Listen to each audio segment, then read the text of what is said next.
सभी साथियों को मेरा नमस्कार। मैं पुनः आपके सामने एक वीडियो लेकर के आया हूं, जिसमें भारतीय कंपनियों के बीच में जो संघर्ष हुआ था अंग्रेज़ और फ्रांसीसियों को लेकर के, जिसमें से फ्रांसीसी सत्ता का हमेशा से भारत के लिए समाप्ति हो जाती है, समापन हो जाता है, और अंग्रेज़ जो हैं वो वास्तविक सत्ता के रूप में भारत पे शासन करते हैं। तो इसके लिए उन्होंने यहाँ पे 3 युद्ध किए थे, और तीनों बहुत ही महत्वपूर्ण युद्ध है जो आपके कंपटीशन में, आपके एग्ज़ाम में हमेशा आता है। सबसे बड़ी बात है वीडियो स्टार्ट करने से पहले कि छात्र हमेशा पूछते हैं कि सर कैसे पढ़ें। तो मैं आप सभी छात्रों को जो तैयारी कर रहे हैं, जो किसी प्रकार का इतिहास में जानकारी रखना चाहते हैं, तो उनके लिए ये है कि हमको क्या नहीं पढ़ना है, ये सबसे ज़्यादा ज़रूरी है। जिस विद्यार्थी ने इस बात को जान लिया कि हमको क्या नहीं पढ़ना है, वो उसको समझ लीजिए कि आधी तैयारी हो जाती है। आप किसी भी कंपटीशन के एग्ज़ाम में बैठिए या किसी भी क्षेत्र में आप परीक्षा देना चाहते हैं, तो इस बात को आप विशेष ध्यान रखेंगे। तो हम लोग स्टार्ट करते हैं कि भारत में अंग्रेज़ और फ्रांसीसियों के बीच में जो प्रतिस्पर्धा स्टार्ट होती है, जो राइवलरी स्टार्ट होती है, उसका कैसे उसकी भूमिका बनती है। तो भूमिका उसकी पूर्व में ही बनेगी जब आप एक स्थान देखेंगे दक्षिण भारत में, वो है कर्नाटक। अब कर्नाटक का अर्थ ये नहीं है कि आज का जो कर्नाटक है। कर्नाटक का मतलब है कि जब आप दक्षिण भारत में देखेंगे कोरोमंडल की तरफ, जिधर में आंध्र प्रदेश तमिलनाडु वाला एरिया है, वहाँ पे ये ग्रीन पट्टी में आप देख सकते हैं कि ये पूरा पोर्शन कर्नाटक कहा जाता था। तो इसको आपको विशेष रूप से जानना है कि कर्नाटक जो वार है वो कर्नाटक में नहीं हुआ था, बल्कि जो भारत के दक्षिण का पूर्वी हिस्सा है, उस पूर्वी हिस्से का कोरोमंडल तट और उसके पश्चिम की भूमि, इसको हम लोग कर्नाटक कहा जाते थे। यहीं पे ये 3 फेमस युद्ध लड़े गए थे, और एग्ज़ाम में आपके निश्चित ही यहाँ से क्वेश्चन बनता है, किसी न किसी रूप में आपसे एक प्रश्न इन तीनों युद्धों से पूछ लेते हैं। तो होता क्या है इसमें कि ये दोनों कंपनियां व्यापार करने के लिए भारत में आई थी, लेकिन होता क्या है कि जब यहाँ का समृद्धि, भारत की जो समृद्धि है, उसको देख करके उनको लालच लगता है, और वो अपनी साम्राज्यवादी विस्तार की जो नीति है उसको वो लोग बढ़ाना चाहते हैं, और जिसके तहत वो भारत पर राजनीतिक और प्रशासनिक असंप्रभुता अपनी स्थापित करना चाहते हैं। उसी को लेकर के ये युद्ध शुरू हुआ था। लेकिन उसके पहले यहाँ पे क्या था कि दक्षिण में जो हैदराबाद वाला पोर्शन है, उस हैदराबाद के आसपास का वहाँ का निज़ाम था निज़ामुल मुल्क आसफ जाह, जिसको मुग़ल सम्राट ने नियुक्त किया था दिल्ली से। लेकिन इसने काम क्या किया कि इसने अपने आप को दिल्ली से स्वतंत्र कर लिया, और एक स्वतंत्र शासक की भांति वो व्यवहार करने लगा। इसी को देख करके आप देखेंगे, इसी को देख करके आगे कर्नाटक का जो नवाब रहेगा, क्योंकि कर्नाटक किसके नियंत्रण में रहेगा, कर्नाटक वाला पोर्शन वो रहता है हैदराबाद के नियंत्रण में। यहाँ पे आप इसको थोड़ा विशेष ध्यान दीजिएगा कि जो निज़ाम है उसको अपॉइंटमेंट किया किसने, मुग़ल सम्राट ने, और कर्नाटक का जो नवाब है उसको अपॉइंटमेंट किया है, नियुक्त किया है हैदराबाद के निज़ाम ने। तो ये तीनों लोग एक दूसरे को नियुक्त कर रखे हैं। समस्या कहाँ पे आती है कि जो कर्नाटक का नवाब है वो उसी प्रकार से अपने आप को स्वतंत्र रखना चाहता है जिस प्रकार से हैदराबाद का निज़ाम अपने आप को मुग़ल सम्राट से स्वतंत्र करना चाहता है। तो यहाँ से ये पूरी कहानी स्टार्ट होती है। आगे इसमें अंग्रेज़ और फ्रांसीसी शामिल होंगे। उसके पहले मैं एक प्रश्न आपसे पूछना चाहूँगा। एक कोटेशन है, अगर किसी स्टूडेंट ने या किसी विद्यार्थी ने अच्छे से इतिहास को पढ़ा है, तो अगर उसको बिना किसी पुस्तक को देखे हुए अगर इस कोटेशन का वो जवाब दे लेता है, तो निश्चित ही उसकी तैयारी बहुत ही अच्छी है। वो कथन है कि यह कथन कहना गलत होगा कि डोपले ने भारत की पूंजी मद्रास में तलाश कर भयानक भूल की है, और क्लाइव ने इसे बंगाल में खोजा और पा लिया। ये आपको कथन बताना है कमेंट माध्यम से कि किसका कथन है। यदि जिसने बता लिया तो ये मान चलिए कि उसकी तैयारी बहुत अच्छी है। अब संघर्ष की परिस्थितियां यहाँ पे काफ़ी बन चुकी थी। सादुल्ला खां जो कर्नाटक का नवाब था, उसने भी अपने आप को हैदराबाद के निज़ाम की तरह स्वतंत्र व्यवहार करने लगा।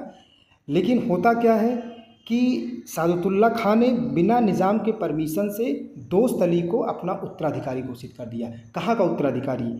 कर्नाटक का उत्तराधिकारी। कर्नाटक वो वाला नहीं जो आज की डेट में है, कोरोमंडल के जो पश्चिम की तरफ एरिया है वो कर्नाटक उसको आप बोलते हैं, उसने दोस्त अली को वहाँ पे अपना उत्तराधिकारी घोषित करके और उस पद को वंशानुगत बना दिया।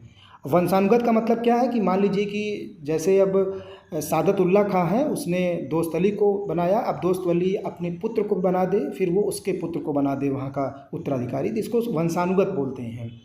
तो इसी समय की घटना घटती है कि बालाजी बाजीराव के एक सैनिक रहता है, उसने जो मराठों के नेतृत्व में कर्नाटक पर आक्रमण कर देगा, और जो दोस्त अली को बनाया रहता है सादतुल्ला खां ने, उसको मार दिया। अब मार करके उसके दामाद चंदा साहब को बंदी बना के अपने साथ लेके चला जाता है। चंदा साहब का रोल अभी आगे आपको आएगा। तो ये पूरा एक कहानी बनती है, इसको आप देखिएगा, ध्यान से समझिएगा कि सादतुल्ला खां ने कैसे अपने भतीजे दोस्त अली को वहाँ का उत्तराधिकारी बना दिया, पद को वंशानुगत कर दिया।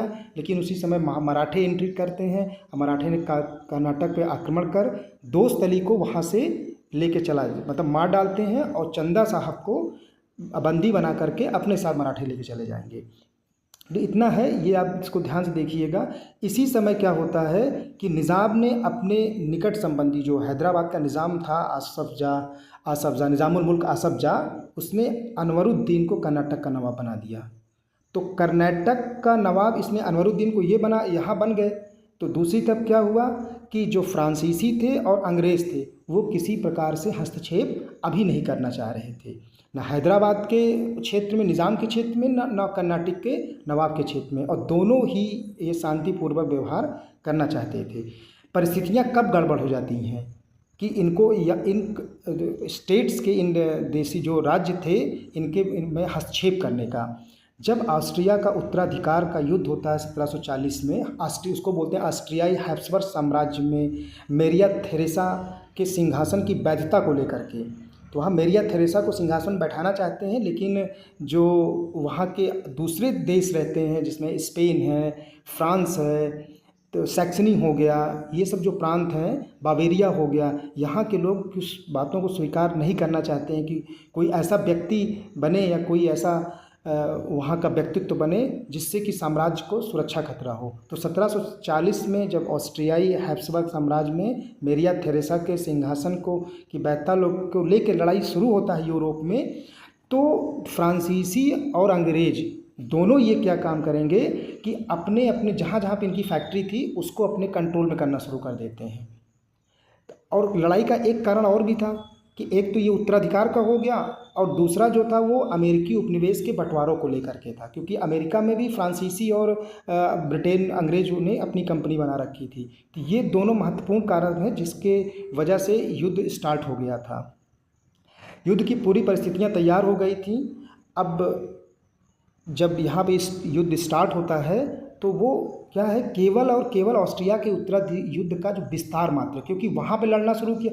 होता क्या था पहले कि जैसे कि लड़ाई यूरोप में स्टार्ट हो तो वैसे ही ये लोग अपना जहाँ जहाँ भी इनकी कंपनी है वहाँ पे भी ये लोग आपस में लड़ना शुरू कर देते थे। सबसे पहले जो शुरुआत करता है वो अंग्रेज़ों ने किया। अंग्रेज़ों ने क्या काम किया, उसका एक अधिकारी था, उसका नाम था बार्नेट। उसने कुछ फ्रांसीसी जहाज़ों को पकड़ लिया। अब पकड़ने के बाद क्या होता है कि डुप्ले ने कर्नाटक से नवाब से ऐसा निवेदन किया कि ऐसा है कि इन्होंने हमारी जहाज़ पकड़ लिया है, आप इसको छुड़ा दो। नवाब ने अंग्रेज़ों से बोला इस समय कि ऐसा है कि आप उनकी जो जहाज़ पकड़े हैं उसको छोड़ दो, लेकिन अंग्रेज़ों ने किसी प्रकार से नवाब की बात को नहीं सुना। अब डुप्ले करता क्या, तो डुप्ले ने क्या काम किया कि दक्षिण पूर्व एशिया में जो मॉरिशस है, मॉरिशस से अपने एक सेनापति लॉ बोर्डेनो को बुलवाया, जिसके नियंत्रण में था।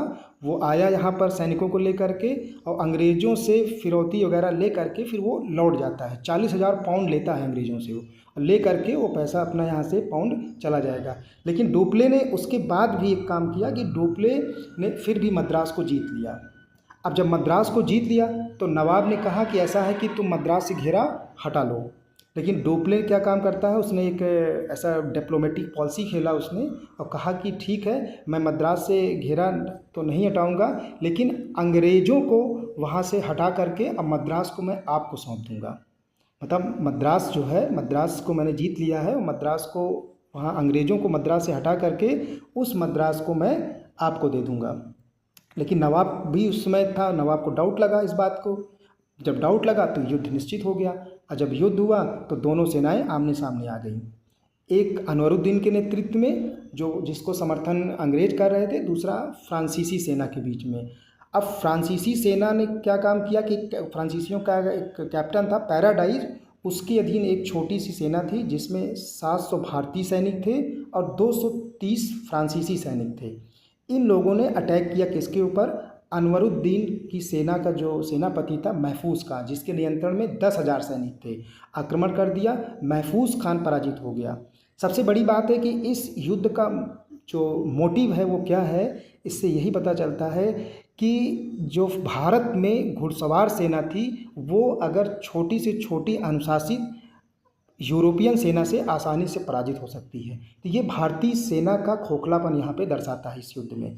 अब होता क्या है कि इसी समय यूरोप में ऑस्ट्रिया का जो उत्तराधिकार का युद्ध शुरू हुआ था 1740 के आसपास, वहाँ पर एला सापेल की संधि हो जाती है 1748 ईस्वी में। जब एला सापेल की संधि हो जाएगी तो वहीं पे प्रथम कर्नाटक युद्ध समाप्त हो जाता है, और भारत में जो इस युद्ध लड़ा गया उसको सेंट थॉमे के युद्ध के नाम से जाना गया, जिसमें अनवरुद्दीन पराजित हो जाता है। किससे? फ्रांसीसी सेना से। तो ये आपको ध्यान रखना है कि प्रथम कर्नाटक युद्ध में सेंट थॉमे का युद्ध हुआ था, और उस युद्ध में जो है अनवरुद्दीन वो पराजित हो जाता है, और वहीं दूसरी तरफ उत्तराधिकार का जो युद्ध यूरोप में लड़ा जाता है वो समाप्त हो जाएगा, और 1748 ईस्वी में एला सापेल की संधि हो जाती थी। ये आपको यहाँ पे ध्यान रखना है। परिणाम क्या निकला? परिणाम इस युद्ध का सबसे महत्वपूर्ण ये है, यहीं से आपसे यहाँ से भी क्या हर जगह से आपसे हर लाइन में क्वेश्चन है, क्योंकि हर एग्ज़ाम में आपके समय समय पर क्वेश्चन पूछा जाता है। तो जो परिणाम निकलता है तो भारत संधि के अनुसार, एला सापेल की संधि के अनुसार भारत में जो मद्रास है, जिसको डोपले ने जीत लिया था, जिसको इन लोगों ने जीत लिया था फ्रांसीसियों ने, वो अंग्रेज़ों को मिल जाता है। और जो अमेरिका में लुईबर्ग, उत्तरी अमेरिका है, भी ध्यान रखिएगा, उत्तरी अमेरिका में जो लुईबर्ग है वो फ्रांसीसियों को मिल जाएगा। युद्ध के बाद होता क्या है, लगभग दोनों दल बराबर रहते हैं, लेकिन मजबूत स्थिति में फ्रांसीसी रहेंगे, और डोपले की शक्ति में इससे विस्तार होगा। प्रथम कर्नाटक युद्ध समाप्त हो जाता है। अब द्वितीय कर्नाटक युद्ध की बारी है। यहाँ पे बिल्कुल सेम कंडीशन वही होता है उत्तराधिकार को लेकर के। द्वितीय कर्नाटक युद्ध 1749 से लेकर 1754 के बीच में लड़ा जाएगा। स्थिति कैसे बनती है? परिस्थितियाँ ऐसी रहती हैं कि निज़ामुल मुल्क आसफ जाह जो हैदराबाद का निज़ाम था वो 1948 ईस्वी में उसकी मृत्यु हो जाएगी। अब वहाँ निज़ाम की गद्दी पर बैठाने की समस्या आ गई थी, तो निज़ाम का पुत्र जो नासिर जंग है वो उसका उत्तराधिकारी बना, लेकिन जो उसका भांजा था आसफ जाह का, मुजफ्फर जंग, उसने इस बात का विरोध किया कि निज़ाम के पद पर मैं बैठूंगा। अब मराठों ने क्या गेम खेला? मराठों ने जो 1741 में चंदा साहब को गिरफ्तार करके ले चले गए थे अपने साथ को, उन्होंने उसको रिहा कर दिया 1748 में। 1948 लिखा है, 1748 है, तो आप उसको देखिएगा। अब इसी समय जब चंदा साहब को रिहा कर दिया गया तो कर्नाटक के नवाब के पद पर अनवरुद्दीन का समर्थन कौन कर रहा है? ब्रिटेन वाले करेंगे भी।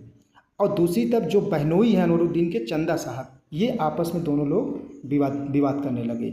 इधर कर्नाटक के नवाब को उत्तराधिकार को लेकर के अनवरुद्दीन और चंदा साहब के बीच में, और उधर निजाम के राज सिंहासन को प्राप्त करने के लिए नासिर जंग और मुजफ्फर जंग के बीच में विवाद शुरू हो जाएगा। इसी समय डोपले ने अपने समय का जो फ़ायदा उठाया और निज़ाम के पद पर मुजफ्फर जंग को नियुक्त कर दिया, और कर्नाटक के नवाब के पद पर चंदा साहब को। ये ध्यान रखिएगा कि डोपले ने किसका समर्थन किया है निज़ाम के पद पर, और कर्नाटक के नवाब के पद पर किसका समर्थन किया है। तो ये आप थोड़ा सा देखिएगा इसको। अब इसी समय युद्ध की शुरुआत हो जाती है कि 1749 ईस्वी में डोपले ने क्या काम किया कि डोपले की सेना और मुजफ्फर जंग और चंदा साहब ये संयुक्त रूप से कर्नाटक पर आक्रमण कर दिए, और अंबूर की लड़ाई में अनवरुद्दीन को मार डाला गया। इसके बाद जो अनवरुद्दीन का पुत्र, क्योंकि वो मार गया, पराजित हो गया, तो अनवरुद्दीन का जो पुत्र है मोहम्मद अली, वो भाग करके तृष्णापल्ली में शरण लिया।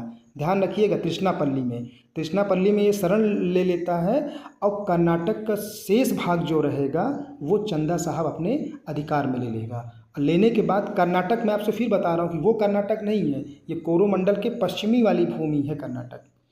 तो इसी समय कर्नाटक में उसने वहाँ पर कब्जा करके अर्काट को अपनी राजधानी बना लिया, और वहाँ से शासन करना शुरू कर दिया।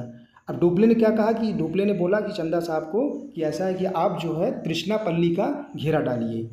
इसी बीच में इसी दौरान निज़ाम ने नासिर जंग का पक्ष लिया। नासिर जंग कौन है? निज़ामुल मुल्क आसफ जाह का पुत्र। अंग्रेज़ों ने इसका समर्थन किया, नासिर जंग का। नासिर जंग अंग्रेज़ों की सहायता से कर्नाटक पर आक्रमण कर दिया और आक्रमण करने के बाद जो त्रिगुट बना हुआ था चंदा शाह, मुजफ्फर जंग और फ्रांसीसी सेनाओं का, उसको पराजित कर दिए। वो लोग पराजित हुए, लेकिन गलती यहाँ पे हो गई कि नासिर जंग अपनी सेना को संभाल नहीं पाता है और उसकी सेना में विद्रोह हो जाएगा और नासिर जंग जो है मारा जाएगा। नासिर जंग की मृत्यु के बाद अब काम क्या होगा कि मुजफ्फर जंग जो है, मुजफ्फर जंग यानी जो उसका भांजा है आसफ जाह का, वो फ्रांसीसी अधिकारी बुस्सी के संरक्षण में उसको पांडिचेरी ले जाने लगते हैं। अब पांडिचेरी जब ले जा रहे थे रास्ते में, बुस्सी जो है हैदराबाद में एक फ्रांसीसी अधिकारी था, वो अपने संरक्षण में मुजफ्फर जंग को वहाँ से पांडिचेरी ले जा रहा था, लेकिन रास्ते में कुछ पठान थे जो उसके विरोधी थे मुजफ्फर जंग के, उसकी हत्या कर देते हैं। अब इस तुरंत बुस्सी ने समय को बेकार ना करते हुए आसफ जाह के दूसरे पुत्र सलावत जंग को निज़ाम बना दिया, क्योंकि मुजफ्फर जंग मारा गया, नासिर जंग भी मारा गया, तो बुस्सी ने क्या किया, सलावत जंग को वहाँ का निज़ाम बना दिया। अब अंग्रेज़ों के समस्या क्या थी? समस्या ऐसी थी कि अनवरुद्दीन का जो पुत्र मोहम्मद अली था, जो पहले अभी युद्ध में भाग गया था, सैंट थॉमे वाले युद्ध में, कहाँ पे? तृष्णापल्ली में कैद था। उसको तृष्णापल्ली से कैसे छुड़ाए, ये समस्या थी अंग्रेज़ों के सामने। अगर वो छूट जाता तो कुछ न कुछ अंग्रेज़ों का सत्ता जो यहाँ पे शक्तिशाली हो जाती। उसने क्या काम किया, कहा कि उसको हम वहाँ के से कैसे छुड़ाएं। उसके लिए प्रयास क्या काम करते हैं, एक लॉर्ड क्लाइव है। लॉर्ड क्लाइव का आप नाम सुनेंगे जब 23 जून 1757 को बंगाल में प्लासी की लड़ाई होती है, तो उस समय आप क्लाइव का नाम सुनेंगे। इधर वो पहले दक्षिण भारत में था, इस पोर्शन में जो हैदराबाद का निज़ाम थे, कर्नाटक के नवाब थे, इस एरिया में वो क्लर्क था। उसने सुझाव दिया अंग्रेज़ों को, अंग्रेज़ सेना थी, सुझाव दिया कि ऐसा है कि सबसे पहले ना आप अर्काट का घेरा डालिए। जब अर्काट का घेरा डालेंगे, क्योंकि अर्काट राजधानी थी, अर्काट का घेरा डालेंगे तो चंदा साहब वहाँ से तृष्णापल्ली से अपनी सेना को हटा देगा। जैसे ही अंग्रेजी सेना ने अर्काट को, उसकी जो राजधानी थी, घेरा डाला, वैसे ही चंदा साहब तृष्णापल्ली से हट गया। अब हुआ क्या कि मराठे जो थे, क्योंकि मराठे भी अपनी सब संप्रभुता स्थापित करना चाहते थे, उन्होंने अंग्रेज़ों को सहयोग दिया, समझ लीजिए गद्दारी कर दिया, सहयोग करके अर्काट पर आक्रमण कर दिया। जब अर्काट पर आक्रमण किया तो तृष्णापल्ली से चंदा साहब को घेरा उठाना पड़ा। क्यों? क्योंकि उसको अपनी राजधानी को बचाना था। अब उसको अपनी जो परिस्थितियाँ थी खतरे में लगी, तो जो चंदा साहब है वो तंजौर से, वो तृष्णापल्ली से भाग गया, लेकिन उसके बाद में तंजौर का जो राजा है उसने उसकी हत्या कर देता है। फिर अंग्रेज़ों ने मोहम्मद अली को कर्नाटक का नवाब बना दिया। ये देखिएगा यहाँ पे, क्योंकि कई लोग यहाँ पे चेंज होते हैं कर्नाटक और निज़ाम की तरफ से, तो आपको यही चीज़ यहाँ पे पकड़ना है। आगे चार्ट के माध्यम से आप समझ भी जाएंगे कि किस तरीके से कौन किसके पक्ष में रहा है। फाइनली अंबोर का युद्ध है। फ्रांसीसी सरकार जब यहाँ ब्रिटेन में, यहाँ भारत में डुप्ले की स्थिति ठीक नहीं लग रही थी, तो फ्रांसीसी सरकार ने 1754 ईस्वी में डुप्ले को बुला लिया फ्रांस में, और गोदेहू को पांडिचेरी का गवर्नर बना करके भेजा गया। ये आप ध्यान रखिएगा कि डुप्ले के बाद कौन गवर्नर बना, तो गोदेहू को बनाया गया, और उसने अंग्रेज़ों से पांडिचेरी की संधि कर ली 1755 ईस्वी में। पहले वाले में कौन संधि थी? एक्स-ला-शापेल की संधि थी, दूसरे में पांडिचेरी की संधि है। अब इस संधि में होता क्या है, बोला गया कि हम भारतीय नरेशों के झगड़ों में हस्तक्षेप नहीं करेंगे। ये फ्रांसीसी और अंग्रेज़ों के बीच में संधि हुई कि हम भारतीय नरेशों के बीच में किसी प्रकार का कोई हस्तक्षेप नहीं करेंगे, और जो भी मुग़ल सम्राट या भारतीय नरेशों द्वारा जो ब्रिटिशर्स को या फ्रांसीसियों को जो उपाधि दी गई थी, उन उपाधियों को इन लोगों ने त्याग दिया, और दोनों कंपनियों को जहाँ जहाँ पे अधिकार था वो क्षेत्र इन लोगों को मिल गया। तो डुप्ले ने इस पर लिखा क्या है, क्योंकि डुप्ले को तो वापस बुला लिया। डुप्ले फ्रांसीसियों का सबसे महत्वपूर्ण गवर्नर था, ड्यूमा और डुप्ले। इसने लिखा कि गोदेहू ने अपने देश के विनाश और सम्मान पर हस्ताक्षर किए। पांडिचेरी की संधि का मतलब क्या है कि इसने अपने देश के विनाश और सम्मान पर हस्ताक्षर किए, ये डुप्ले ने लिखा हुआ है। तो ये स्टेटमेंट भी आप ध्यान रखिएगा। अब दूसरा युद्ध समाप्त हो जाता है। आपस में अंग्रेज और फ्रांसीसी ये दोनों एक दूसरे पे कब्जा, एक दूसरे को शंका को ले करके एक दूसरे के स्थानों पर लेने के लिए निज़ाम और कर्नाटक के बीच में बराबर हस्तक्षेप कर रहे हैं, लेकिन इनको केवल अपना फ़ायदा दिखता था। तो ये अब तीसरा कर्नाटक युद्ध स्टार्ट होगा। और तीसरा कर्नाटक युद्ध स्टार्ट कैसा होगा? जैसे फर्स्ट कर्नाटक युद्ध वहाँ के उत्तराधिकार को लेकर के था ऑस्ट्रिया के, उसी प्रकार से जैसे दूसरा युद्ध था भारत में कर्नाटक और निज़ाम के पद पर नवाब और निज़ाम के पद पर बिठाने को लेकर के, वो भी उत्तराधिकार का पद था, वैसे ही ये सप्तवर्षीय युद्ध था। कर्नाटक का जो तीसरा युद्ध है उसको सप्तवर्षीय युद्ध के नाम से हम लोग जानते हैं। सप्तवर्षीय युद्ध मतलब 7 वर्षों तक चला था, 1756 से लेके 1763 ईस्वी के बीच में। अब फ्रांसीसियों ने क्या काम किया? जो तृष्णापल्ली था, जहाँ पे मोहम्मद अली कैद था, उसको लेने के लिए प्रयास किया, लेकिन सफल नहीं हो पाया। लेकिन किसी न किसी तरीके से उसने कर्नाटक पर अधिकार कर लिया। जब इन लोगों ने अधिकार किया तो अंग्रेज़ों ने क्या काम किया कि जहाँ जहाँ फ्रांसीसी बस्ती थी, बालासोर में, कासिम बाज़ार में, पटना में, चंदर नगर में, इन जगह पे अंग्रेज़ों ने अधिकार कर लिया। अंग्रेज़ों ने जब अधिकार किया तो अब लड़ाई होना स्वाभाविक सी बात थी। अब फ्रांसीसी सरकार ने काउंट डी लाली को यहाँ पे नियुक्त किया। जितने भी सैनिक और गैर सैनिक या असैनिक उत्तरदायित्व भारत में उसके थे, नियुक्त करके 1758 ईस्वी में उसको भेजा गया। और आते ही उसने सेंट डेविड, जो फोर्ट सेंट डेविड है, उसको जीतने का प्रयास किया और मद्रास को घेरा डालने का प्रयास किया उसने। मतलब जो फोर्ट सेंट डेविड है उसको अब मद्रास, दोनों का जीतने का प्रयास किया। और यही कारण बनता है तृतीय आंग्ल फ्रांसीसी या तृतीय कर्नाटक युद्ध का, कि अगर ये फोर्ट सेंट डेविड पर और मद्रास को घेरा नहीं डालते तो शायद युद्ध नहीं होता। लेकिन क्या ये अपने साम्राज्य का विस्तार करना है, इसलिए युद्ध होना जरूरी था। अब क्या हुआ कि अंग्रेज़ों की तरफ से आयरकूट और ने सैनिक कमान संभाला, और फ्रांसीसियों की तरफ से काउंट डी लाली ने। आयरकूट इसमें विजयी होता है, काउंट डी लाली इसमें पराजित हो जाएगा। तब इसके बारे में एक कथन लिखा है मॉल्सन ने कि वांडियावास के युद्ध ने उस महान भवन का, जिसे ड्यूमा तथा डुप्ले ने निर्मित किया था, ध्वस्त कर दिया। क्या है कि जो तृतीय आंग कर्नाटक युद्ध हुआ है, जैसे प्रथम आंग कर्नाटक युद्ध में सेंट थॉमे का युद्ध हुआ था, द्वितीय कर्नाटक युद्ध में अंबोर का युद्ध हुआ, और तृतीय कर्नाटक युद्ध में वांडियावास का या वांडीवास का युद्ध हुआ था 22 जनवरी 1760 में। इसमें अंग्रेज़ों के नेतृत्व में आयरकूट ने किसको? फ्रांसीसी सैनिक अधिकारी काउंट डी लाली को पराजित कर दिया। और पराजित करने के बाद इनकी सत्ता मतलब लगभग कमज़ोर हो जाती है। तो माल्सन ने स्टेटमेंट दिया है, स्टेटमेंट भी आप याद कर लीजिएगा क्योंकि बहुत महत्वपूर्ण स्टेटमेंट है ये है। अब इस युद्ध में सप्तवर्षीय युद्ध इसको तो बोला गया, ठीक है, 7 वर्षों तक चला था। लेकिन इसके बाद युद्ध के बाद में 1763 ईस्वी में एक संधि होती है। ये बहुत फेमस संधि है, पेरिस की संधि बोला जाता है। फ्रांस की राजधानी है पेरिस, सीन नदी के तट पर स्थित है। वहाँ पर एक संधि होती है और उस संधि में एक महत्वपूर्ण निर्णय लिया जाता है। पहला कि संधि के माध्यम से सप्तवर्षीय युद्ध समाप्त हो गया। सबसे महत्वपूर्ण ये था कि जो फ्रांसीसी हैं वो फ्रांसीसी अब भारत में केवल और केवल व्यापारिक गतिविधियाँ करेंगे, किसी प्रकार की राजनीतिक गतिविधियों में संलग्न नहीं रहेंगे। ये सबसे महत्वपूर्ण है क्योंकि अब राजनीतिक सत्ता इनकी धीरे धीरे समाप्त हो जाएगी। दूसरा, इस संधि के माध्यम से यह निश्चित कर दिया गया कि भारत पर कौन शासन करेगा और कौन शासन नहीं करेगा, अर्थात फ्रांसीसी शासन नहीं करेंगे, अंग्रेज शासन करेंगे। तो ये चीज़ आप इसको देखते रहिएगा। अब भारत में सबसे बड़ी बात है कितनी बड़ी दोनों कंपनियां थीं। अब भारत में फ्रांसीसियों के पराजय का कारण क्या था? पहला, क्योंकि फ्रांसीसी ज़्यादा से ज़्यादा विस्तार करना चाहते थे। जो क्षेत्र में था उस पर नियंत्रण तो वो नहीं कर पा रहे थे, लेकिन उसको एक्सपेंशन ज़्यादा करना चाहते थे।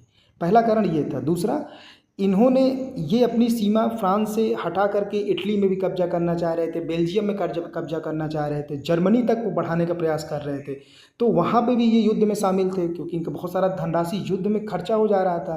तो एक पराजय का कारण इनका क्या था कि जो अपनी नेचुरल इनकी सीमा थी उसको बढ़ाने का प्रयास कर रहे थे।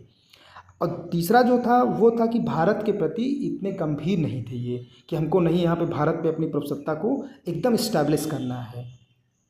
फिर क्या होता है कि इन्होंने जो इनकी सरकार थी वो कंपनियों के, इनका जो कंपनी स्थापित की गई थी वो फ्रांसीसी सरकार ने स्थापित की थी, लेकिन जो ब्रिटेन की कंपनी थी वो व्यक्तिगत रूप से बनाई गई थी। तो सरकारी और व्यक्तिगत में आप देख सकते हैं कि किस प्रकार का डिफरेंट था। सरकार उसको बराबर नियंत्रण नहीं कर पा रही थी फ्रांसीसी कंपनी को। फिर उसके बाद में व्यक्तिगत सरकार, आप देख ले रहे हैं ब्रिटिश कंपनी व्यक्तिगत स्तर पर काम करती थी इस तरीके से। अब आप देखिए कि जो पूरा युद्ध लड़ा गया है, प्रथम कर्नाटक युद्ध, द्वितीय कर्नाटक युद्ध और तृतीय कर्नाटक युद्ध, तो आप इस चार्ट के माध्यम से आप पूरा याद कर सकते हैं कि प्रथम कर्नाटक युद्ध 1946 से 1948 ईस्वी के बीच में लड़ा गया। किस लिए लड़ा गया, उसका कारण क्या था, तो ऑस्ट्रिया में जो मेरिया थेरेसा के उत्तराधिकार को लेकर के था। इसमें एक युद्ध लड़ा गया और सेंट थॉमे का युद्ध 1948 ईस्वी में था। किसके बीच में लड़ा गया, तो कैप्टन पैराडाइज फ्रांसीसी सैनिक अधिकारी था और जो अनवरुद्दीन का सेनापति था महफूज खान, उसके बीच में लड़ा गया। पराजित हो गया महफूज खान, जिससे इनकी स्थिति का पता चल गया कि घुड़सवार सेना जो है वो घुड़सवार सेना बहुत पीछे है अनुशासित यूरोपियन सेना से। संधि हुई, एक्स-ला-शापेल की संधि हो गई, फ्रांसीसियों की इसमें विजय होती है और अमेरिका में फ्रांसीसियों को लुईबर्ग और यहाँ पे उसको मद्रास मिल जाता है। इसी प्रकार से द्वितीय कर्नाटक युद्ध 1749, यहाँ 1900 लिखा हुआ है तो ये 1700 है, आप इसको 1700 देख लीजिएगा। तो 1749 से 1754 के बीच में चला था। और वो अंग्रेज और फ्रांसीसियों के वर्चस्व को स्थापित लेकर के और कर्नाटक को हैदराबाद की गद्दी में जो किसको बिठाना है उसको लेकर के युद्ध ये चला था। और दूसरे कर्नाटक युद्ध में अंबूर का प्रसिद्ध लड़ाई लड़ी गई थी 1749 ईस्वी में। किसके बीच में, मुजफ्फर जंग, चंदा साहब और डोपले एक तरफ थे और दूसरी तरफ नवाब अनवरुद्दीन था।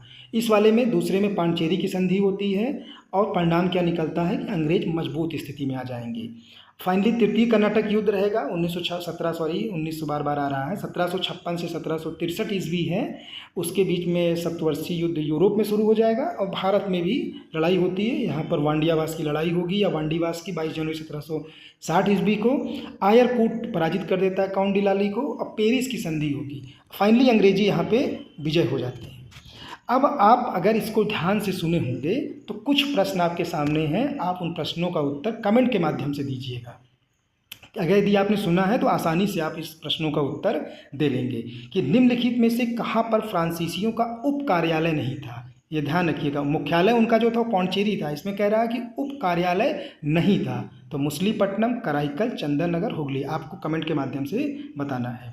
दूसरा प्रश्न है कि प्रथम आंग्ल फ्रांसीसी युद्ध यानी कर्नाटक युद्ध का समापन किस संधि से हुआ था। ऑप्शन है पौंडचेरी की संधि, पेरिस की संधि, एक्स-ला-शापेल की संधि और रिजविक की संधि। तीसरा जो युद्ध है कि यूरोप में सप्तवर्षीय युद्ध कब तक चला था, तो आपको इसमें ऑप्शन देखना है 1755 से लेकर 1762 ईस्वी, 1756 से लेकर 1763 ईस्वी, 1775 से लेकर 1782 ईस्वी और चौथा जो है 1785 से लेकर 1792 ईस्वी। आपको सही उत्तर बताना है कमेंट के माध्यम से। जो चौथा प्रश्न है कि किस युद्ध को सेंट थॉमे के युद्ध के नाम से जानते हैं। ये प्रथम कर्नाटक युद्ध, द्वितीय कर्नाटक युद्ध, तृतीय कर्नाटक युद्ध और चौथा है सप्तवर्षीय युद्ध। तो आप बताइएगा इसका आंसर। और एक पांचवा और अंतिम प्रश्न है कि निम्न में से कौन सुमेलित नहीं है। तो प्रथम कर्नाटक युद्ध कब हुआ, द्वितीय कर्नाटक युद्ध हुआ, तृतीय कर्नाटक युद्ध और प्रथम आंग्ल मराठा युद्ध, इन चारों में बताना है आपको कि कौन सा सुमेलित नहीं है। यदि आप इन पांचों प्रश्नों का उत्तर अगर आप बता लिए तो आप बिना किसी पुस्तक की सहायता से तो आप निश्चित ही आपकी तैयारी एकदम प्रखर अवस्था में है। अंत में जो आपको स्टेटमेंट मैंने पूछा था कि वो स्टेटमेंट किसका है, यदि आपको मालूम है तो बहुत अच्छी बात है, लेकिन आप पहले ही बताइएगा वीडियो देखने के बाद में। अगर नहीं मालूम है तो ये स्टेटमेंट जो है यह कहना गलत होगा कि डुप्ले ने भारत की पूंजी मद्रास में तलाश कर भयानक भूल की और लॉर्ड क्लाइव ने इसे बंगाल में खोजा और पा लिया। ये कथन है J.A.R. मेरियत का। तो निश्चित ही आपको इस वीडियो से बहुत बेनिफिट होगा। आगे चल करके इस जो टॉपिक से किसी भी प्रकार को आपको समस्या नहीं आएगी जहाँ तक है, क्योंकि नए प्रश्न जल्दी बहुत कम स्टूडेंट कर पाते हैं और पुराने प्रश्न अगर आपसे गलत नहीं होता है तो आपको कंपटीशन से कोई बाहर नहीं कर सकता है। इसलिए हमको तैयारी के दौरान पुराने रिपीटेड प्रश्नों को बहुत महत्वपूर्ण देना है, उन पे ज़्यादा रिवीजन करना है। जितना आप अभ्यास करेंगे उतनी आपकी तैयारी एकदम अच्छी होती जाएगी और आपको बहुत जल्दी सफलता मिल जाएगी। धन्यवाद।